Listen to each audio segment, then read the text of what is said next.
Wow, what a start to the conference. I think we heard from the minister that in light of the rollbacks that we're seeing on development aid, I believe he said the most important response is private investments. So I think we have our work cut out for us. Indeed. And we know that this is not an easy task, investing in developing countries. But what are the challenges that makes this really difficult? What kind of dilemmas do we need to solve for along the way? Now, in this session, we're going to give you a deeper understanding of exactly that, because you will have the role as decision makers in a Norfund investment process. My name is Ylva. I'm going to guide you through this together with Naana, who's my dear colleague from West Africa. She'll share some of her insights and expertise and maybe even some surprises with us, right, Naana? Indeed, looking forward to it. And hopefully I still have a job after this. Or a promotion, who knows, right? Amen. So we are considering an investment in Agrio, which is a company that produces vegetable oil in Nyandara. Agrio is a fictional company, and of course you'll know that Nyandara is a fictional country. But this is all based on real experiences and real challenges that we've faced in Norfund. So we'll get to know the company better during these sessions. But give us a rundown, Naana. What kind of company is it? Sure. I even brought a slide. Let's talk Nyandara first. So Nyandara is a fictional country in Africa. It's experienced a lot of turmoil in the last couple of years. This has culminated in a coup attempt a couple of years ago. Today, the food in Nyandara mainly uses plant-based oil, so like sunflower, sesame, etc. And all of it today is imported.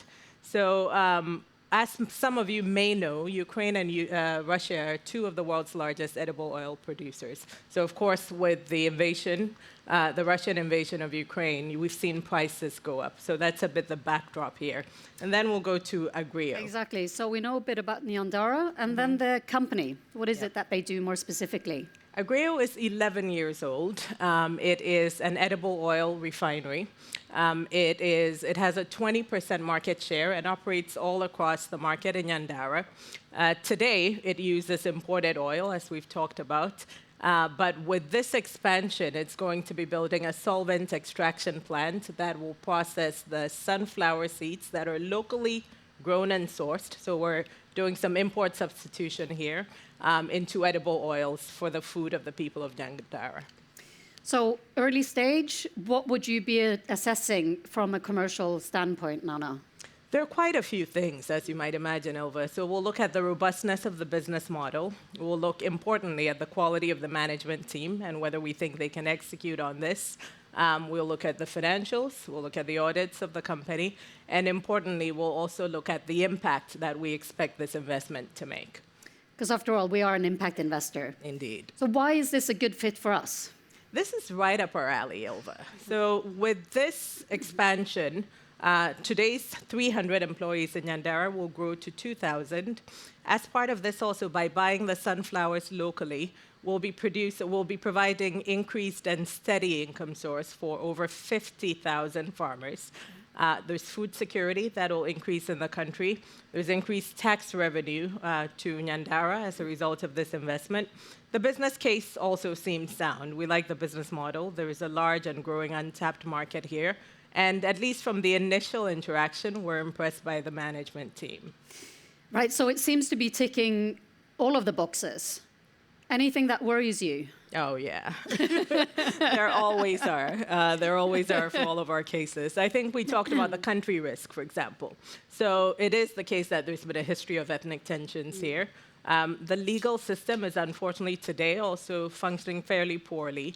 The currency is weak, and we expect it to continue to depreciate over the course of this investment.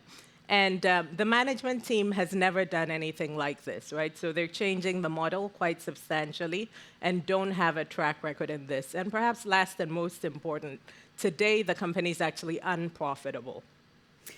Right, so lots of country risk, not making too much money, and they are about to set out to do something they've never done before. Mm-hmm. So, very early stage still. We don't know all the details about the investment case, but we know that if this is successful, job creation, tax revenues, food security, income for farmers, but there are also some doubts, right? So now we need all of you as decision makers to get involved. And the question is, should we go ahead with this investment process? You can select either going ahead with the process, we're set up to make an impact, and this investment, as you've heard, can create jobs and improve lives. Or alternative 2, stop the process. We should not invest if the company is not profitable. So take out your phones and then use Slido that you'll see on the screen here. And we look forward to the votes of the Oslo jury, Naana, on this one. Absolutely. Let's see what they come up with.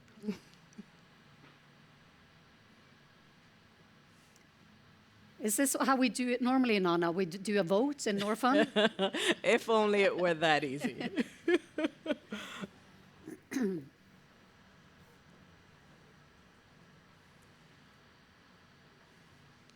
All right. Are we getting any results over here? Technical team? Here we go. So it seems we have a majority to go ahead with the investment process. About a quarter are saying we should stop the process. Naana, what would be your answer on this one? So this may be surprising, but I would have to go with option 2, where we stop the process now. And that may seem counterintuitive. I mean, I've talked about how much this is right up our alley, right? Of course, providing an increased and steady source of income for farmers is important to us. Creating more jobs is important to us. But the problem is there's no lasting positive impact of an investment if the company is not profitable. You heard Talef say that as well. And here there's a concern that the company may remain unprofitable because we don't have a clear path. Sure, there's a concern, but at the same time, we're set up to take risk, right? To invest where others might hesitate.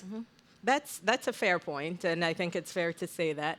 But the reality is that it's not the same as taking too much risk at the same time. So there must be a real chance that the company, as I said before, has the opportunity to become profitable. As you know, companies that are not doing well financially really can't provide jobs, and the opposite is true as well. And worst case, if this company stays unprofitable, there's a chance it runs into bankruptcy, and then all the jobs are lost.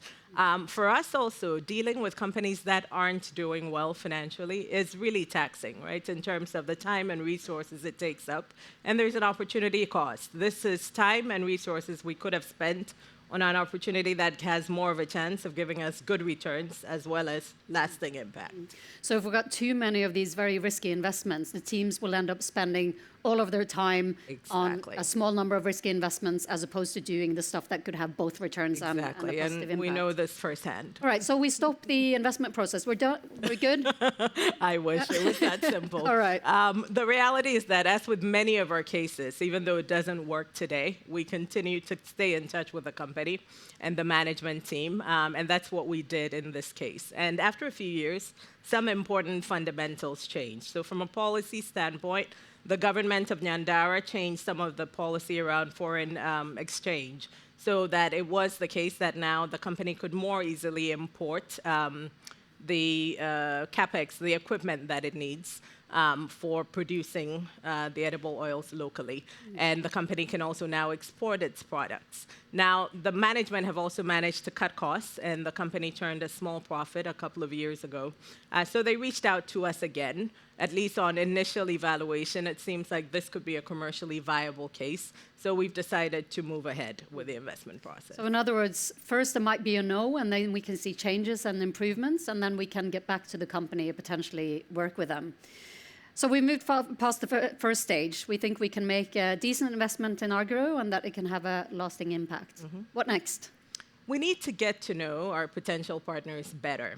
And so we will assess the management team, see if they're suited both for what they're doing now as well as what they are projected to do with the investment case that they've presented to us. We'll look at their competencies, track record, et cetera. And we will look at the other stakeholders around the table, in particular, the owners and the board. In particular, we'll be looking out for red flags. So are there any politically exposed people here that would, what we call PEPs? What would that typically be? So if you have, for example, somebody who is an owner who happens to be the relevant minister for the relevant ministry related to this investment, that's a problem. Obviously, there's a conflict of interest. Right, yeah. No, that makes sense. I mean, to make an investment, we need to know who we're dealing with, and trust is essential in this context. And when you assess the management, the owners and the board members, what did you find? Well, so from a PEP standpoint, we were fine, and that was a relief. Oh, I think my sound may have just come off. Sorry. Does it sound good? Can you hear me? Yeah, Okay. I'm as good as a mic. We speak very loudly in Ghana.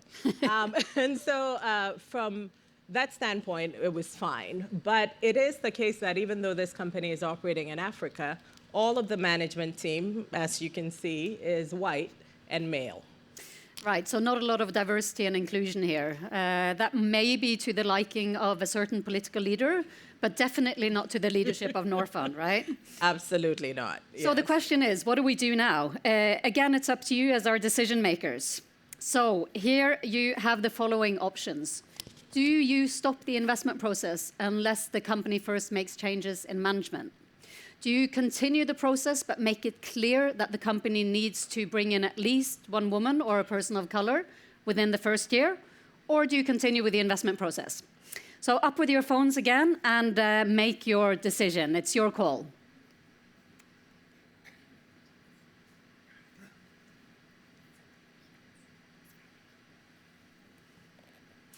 Okay, so Naana, we see a majority here. They would like to continue, but they want to put some requirements in place on diversity. And then less than 10% want to continue with the investment process. So what do you think here, Naana? Are you ready to work with this lovely management team that we saw on the screen? Well, yes, actually. But I realize I have to explain. So today, Which option would you go for, I Naana? would go for alternative 3. So yeah, the one that is least popular here. So I realize we have to explain. I think you know, Ylva, you'll agree with me that today too many of the companies we invest in have management teams that are very far from diverse. And part of the reason is that many of these companies are family founded, owned, and led. And so what you see reflected in the management team is often the ethnicity and sometimes the gender of the founding family or the founders. When you layer on top of that, in many of our African countries, the investment size threshold that we have based on our investment criteria, many of these companies that we invest in tend to have white owners or owners that are of Middle Eastern or Indian descent. We would very much like to see and promote more diversity in the companies that we invest in. Part of it is, of course, the fact that diversity and equal opportunity are important for Norfund, both from a race standpoint, gender, and other metrics, and are really a core value for Norfund. And it also is the case that there's a lot of research now to prove that you actually have better outcomes and decision-making from a business standpoint from more diverse teams than not. Now, that being said, so based on that, it would be key for us, whilst I said we would go ahead with the investment, it would be key for us to first align with management on the fact that they see the need to change on this dimension. And I think importantly also, we would want to work with management to make that change. It's very easy to impose a condition and then just have them meet it, but we would look to actually work with them. Yeah, because quite a few, they said that they would go ahead, but they require a change in management in the first year. Why is not that the way to go from your perspective? You know, the truth is, for some issues, that is the right way to go, to put a timing limit on it and to ask management to do it. But what we find is that for issues like this, to drive meaningful and sustained change, we actually have to sit alongside the existing owners and work with them to make that happen. So we don't want tokenism to be the result, right, where they put in place one Black African or one woman in some meaningless role within a year, just to check the box and move on. What we want is to work with them to look at their processes, whether it's on the recruiting side, so recruiting, retention, promotion, et cetera, their systems and their culture to try to drive change that'll be more lasting and meaningful. So that would be the approach we'd take. Avoid ticking the box and making this just a sort of superficial exercise. Exactly. But if you work with them in a partnership, it will actually be more meaningful, and maybe you can have a female CEO as opposed to having... Exactly. Yeah.